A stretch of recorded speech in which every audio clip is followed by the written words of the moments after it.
Hi everyone, and welcome to today's lesson. This is going to be the first in a new series where we'll be looking at urban sketching or urban landscape sketching, which is something that's becoming quite popular. I get quite a lot of students interested in learning how to do it. It's useful for a number of reasons. So if you're just interested in being able to go out and you're in a city or you live in a town, you can go straight out from your house and start sketching from the urban landscape rather than having to go out into the countryside.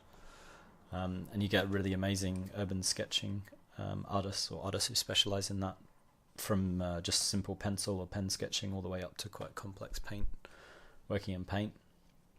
You also get people who learn it to kind of add other disciplines that they work within. So I've had students who are getting into concept art for video games or film, and being able to initially sketch from actual landscapes that exist, and then kind of formulate your own from what you've sort of discovered by doing lots of sketching from life, is hugely helpful for anyone who wants to get into that industry or work on those sorts of projects.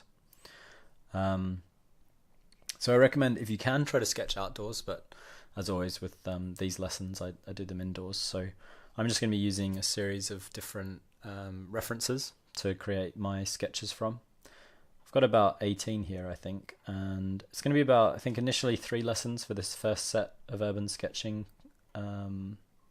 demos. The first one's just going to be thumbnail sketching, so really simple little value-based thumbnails, which is something that we've looked at before, but in this case it's going to be specific to working from the urban environment.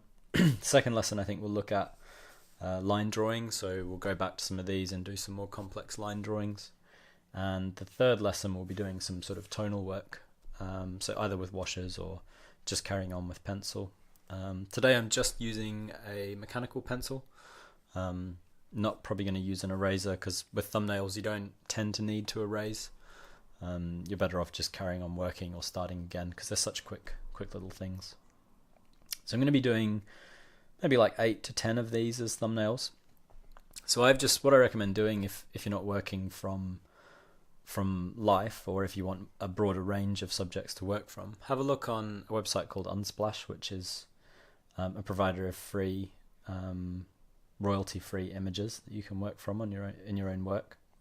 And I just searched, I think, urban environment, and then I made this kind of folder of my own called urban landscape. So I've got about 18 here from different sorts of locations. So some of them are kind of more classical cities in Europe. Others are a lot more sort of industrial American landscapes, or post-industrial, some of them. Some are a bit more futuristic, like there's this one in Singapore. Some interesting buildings.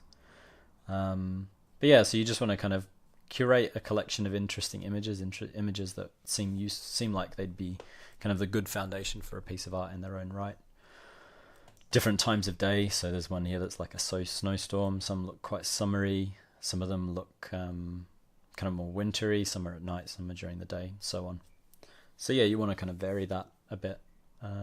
Yeah, just make up a collection, and then you'll be doing what I'm doing. So we're going to start and just pick, let's start with this first one, which is quite a good one. So it's got quite strong shapes, and what we're looking for in the thumbnail initially is just, try to put it somewhere where you can see it while I work.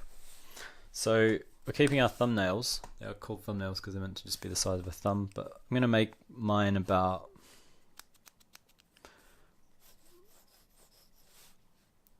maybe like 1 or 2 inches at its tallest point.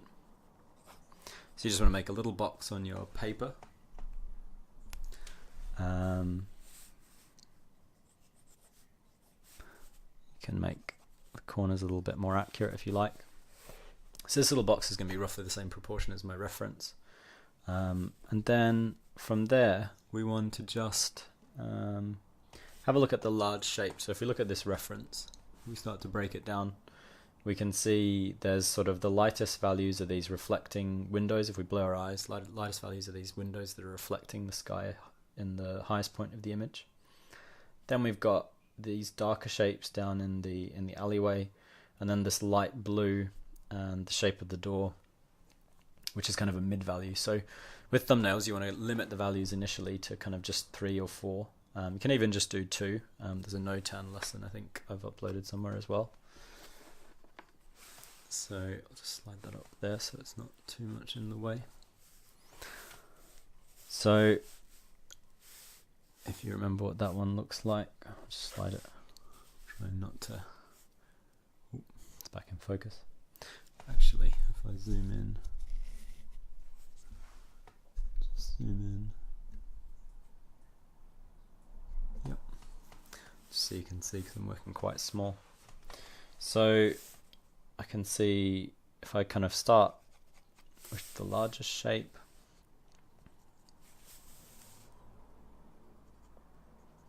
there's a little bit of a sort of overhang. So you can see I'm thinking a little bit about the perspective.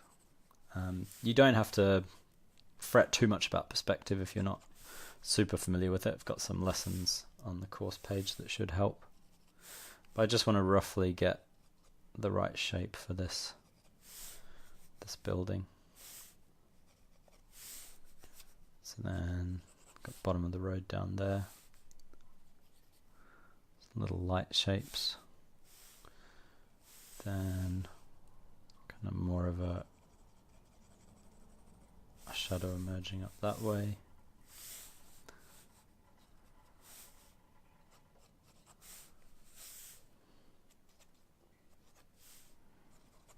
And we've got another slightly different shape on this right hand side. So we're not looking for loads of detail. I'm not putting in details like railings and so on. Just an approximate. So I can now shade all that in. As I say, I want to shade it all in just as a single tone.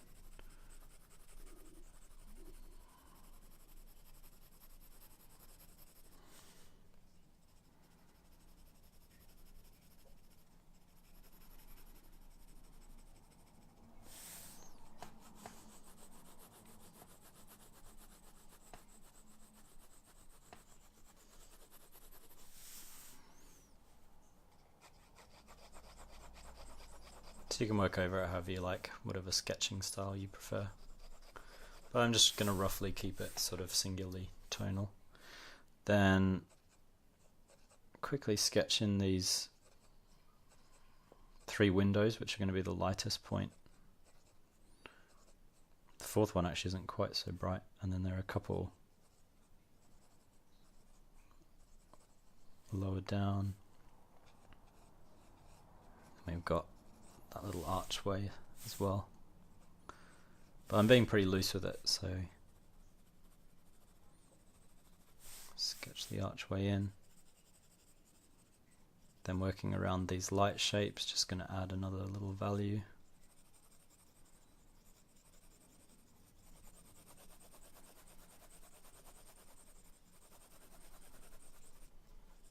So that's my sort of mid value. And then I can go in and start reinforcing the darkest values. So at the moment it looks a little bit washed out, so there's not enough contrast. Can start looking for some transitions, so there's a little bit of a kind of blurry shadow which emerges up this direction.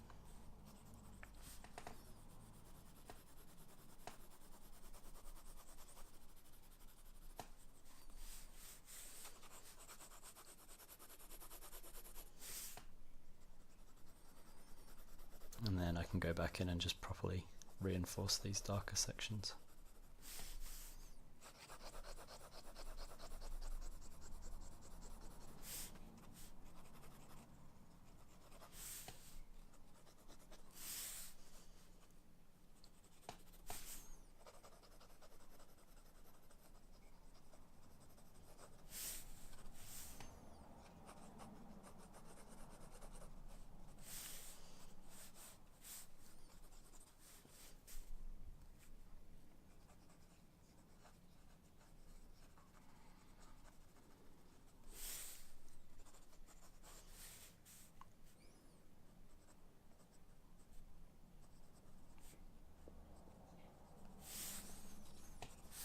Yeah, something like that's not too bad. That's what I'm going for as a little thumbnail. So you can see you can actually get into quite a bit of detail.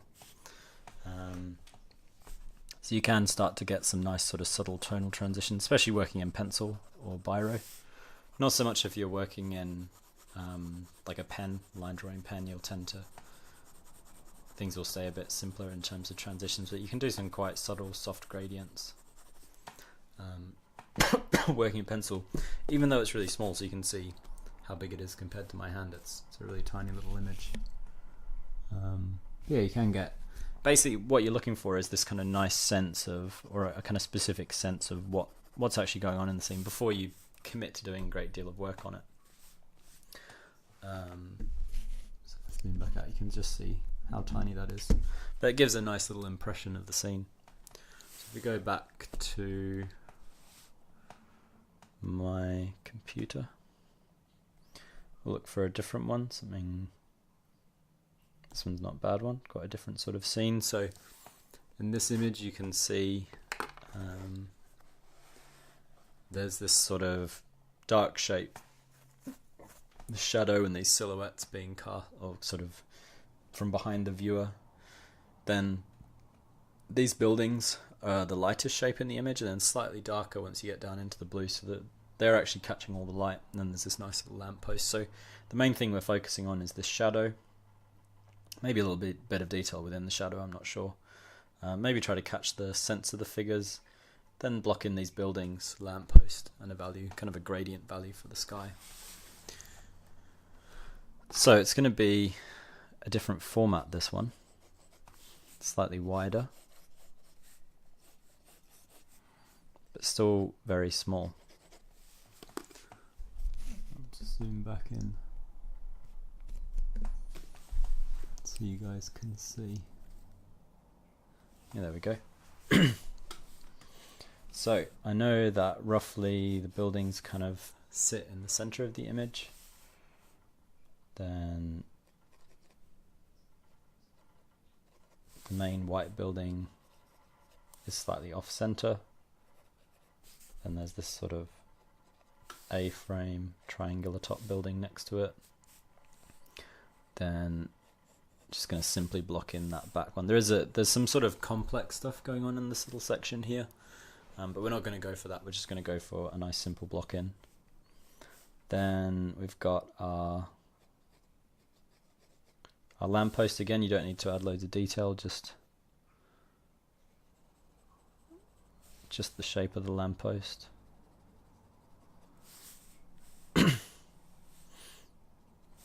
the lamppost stops there. Got some little window type things going on. This building, a couple more.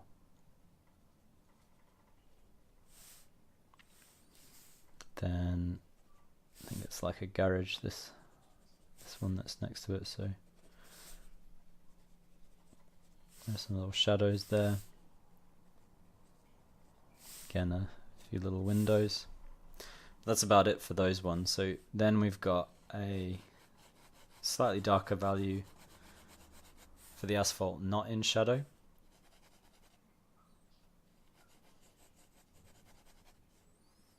And then can figure out where this shadow is going to go. Shadow sort of stretches out like that, and then it's going to be blocked in a lot darker.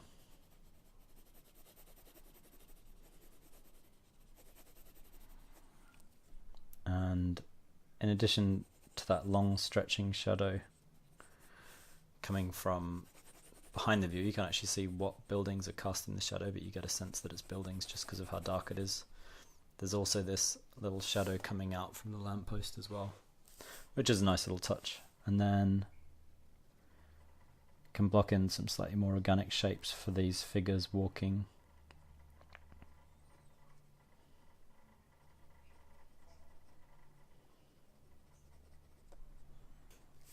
Walking in front of the shadow. Then a little bit of a gradient type thing for the sky behind. And again,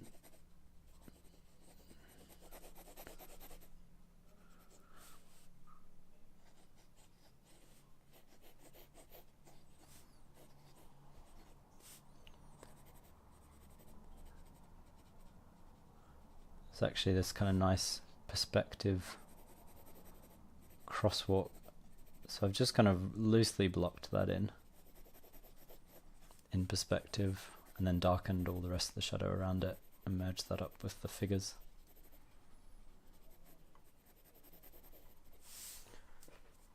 And I might just slightly darken the land below as well. But yeah, it's perhaps not quite as striking as this one in terms of composition. It's not too bad. The main thing you're getting out of these little thumbnails is the ability to compare what works, what doesn't work, what's nice compositionally about them. Zoom in a little bit, see if you can see the details. So yeah, it's kind of semi-detailed, that one. Zoom back out again.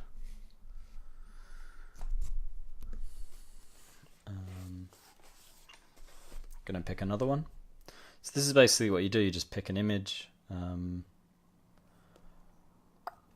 to find something a bit different, something maybe less silhouette based.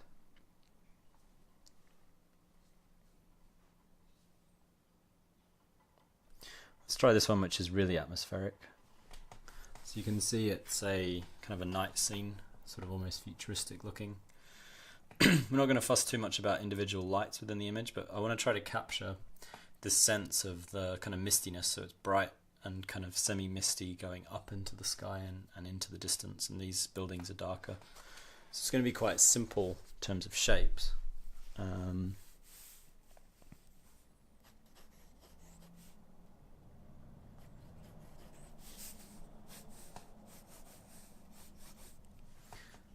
looking more at the transitions that are going on. So if I start, I've got this building shape here.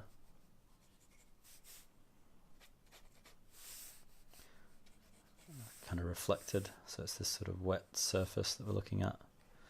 Then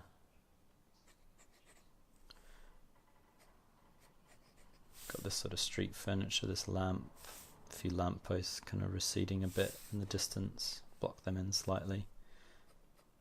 Again, they're reflected.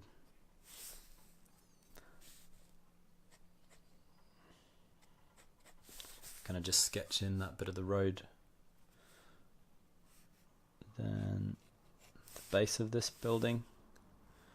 Which is kind of steeply rising up.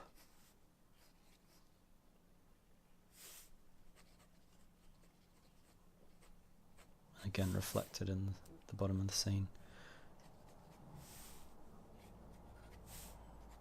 Now we've got some buildings kind of in the background as well, which will kind of lightly suggest. There are going to be a few little extra bits of detail, but initially I just want to look at these main shapes. So we've got this dark shape.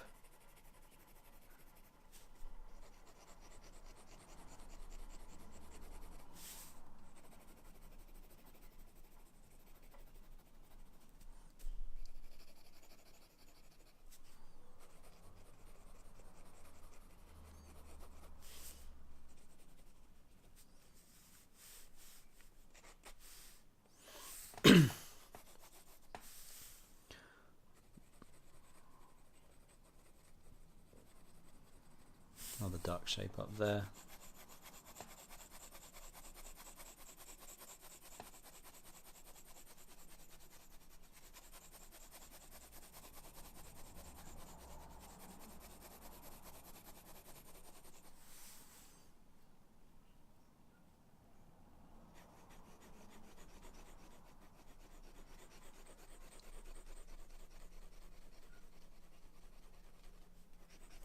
And then we're kind of looking at two sets of gradients. So there's this gradient that's coming in from the right hand side, particularly this building, which gets pretty dark up in this corner.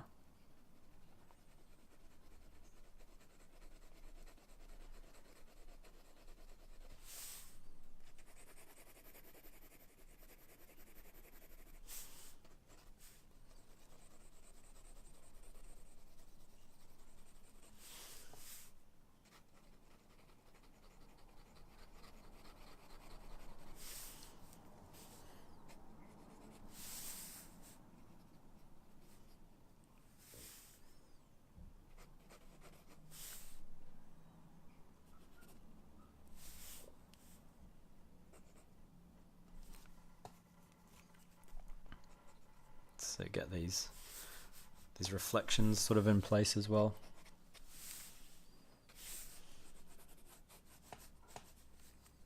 And then just keep reinforcing these transitions from dark to light.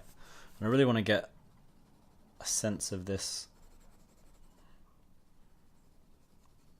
portion of the center of the scene that really glows nicely. So it feels really bright.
Yeah, you can see that now starts to give kind of a nice, strong sense of what's going on in terms of light in this image.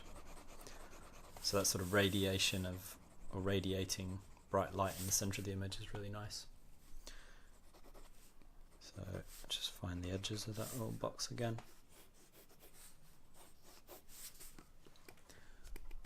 And zoom back out. Yeah, so you can see it works quite nicely. So just do, I think actually just one more quick one today. It's taken longer than you expect to do.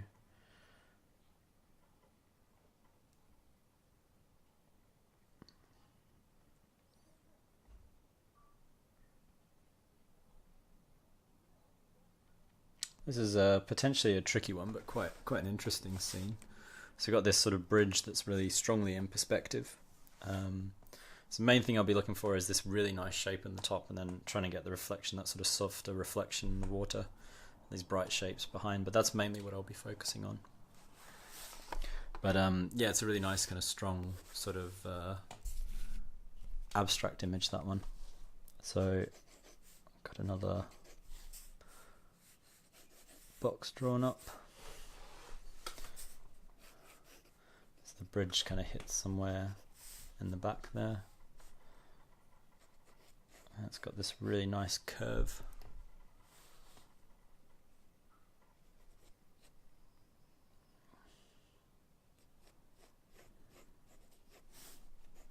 And a very strong sense of perspective.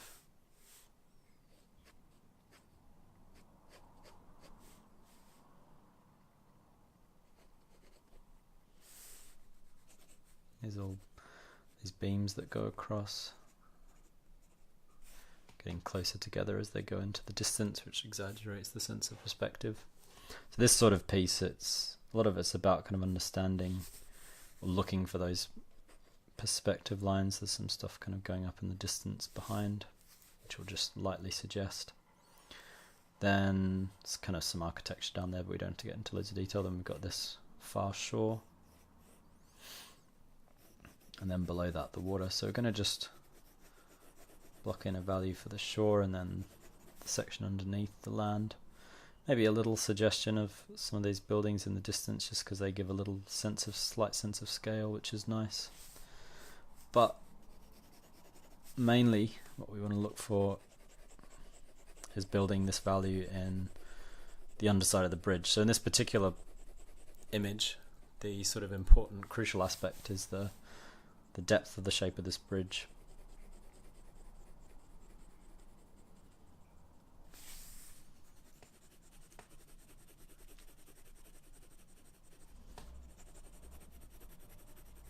So I guess because it's a snowstorm, it's getting lighter as it goes into the distance.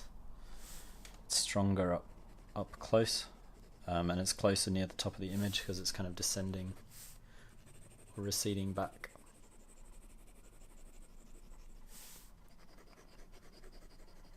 So again, it's quite gradient based. Just looking for the gradient in this shape.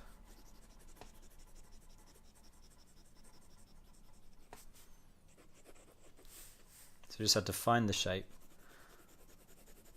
and then figure out what's happening to the shape.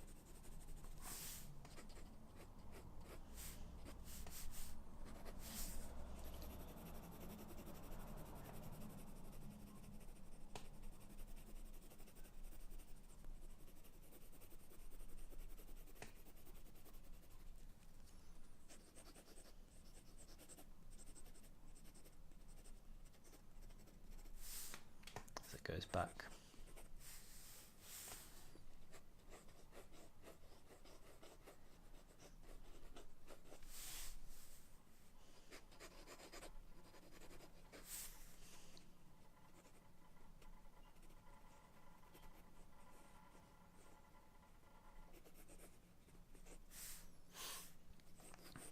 So we can now work on the reflection. Just a couple minutes left on this one. The reflection, it mirrors obviously mirrors. It's kind of rippling water. A little bit of value to it. It mirrors the bridge above, but it's softer. So the whole thing is less definite.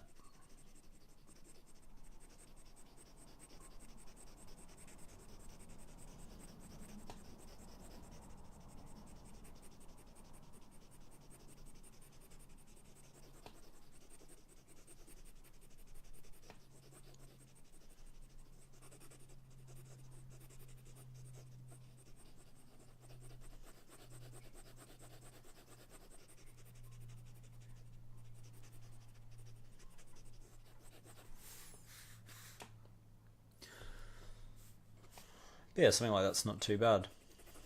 But we're just sort of, detail's not crucial, so once you get enough down that it sort of describes what's going on in the image, you can stop, because we're not going for tons of detail. What we're looking for are explorations of shape arrangements, value arrangements, and see what the composition is like. So compositionally, this one is probably the most interesting.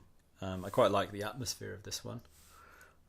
This one to a certain extent, not so much this one, it's a bit dull, but this one's really nice, this kind of crisscrossing composition. It might be something you choose to pursue just because it works well in this format. And if something works well when it's small, simple, it'll work really well once you start to add detail in. So yeah, that's pretty much it for today. So hopefully it's interesting, gets you guys started with this urban sketching. Next week we'll be looking a bit more at kind of doing a larger, more detailed drawing using the same references. We might pick one that we liked, but focusing more on lines, we'll be looking at kind of loose line sketching rather than working in tone and line. And then the last week we'll be adding tone. So kind of doing something a bit more like this but in a larger scale. But yeah, that's pretty much it. So definitely recommend having a go. You just need a sketchbook, some references, and a pencil. I recommend a mechanical pencil just because sort of a 0.5 or 0.7, you don't have to sharpen it. It's really nice and easy to carry around and work with. So yeah, just look for some references online or sketch around where you live. I look forward to seeing what you guys end up doing. As always, subscribe to our YouTube channel. And if you're interested in getting one-on-one tuition, follow the link through to OCAD and find out about how to subscribe. And I'll see you guys soon.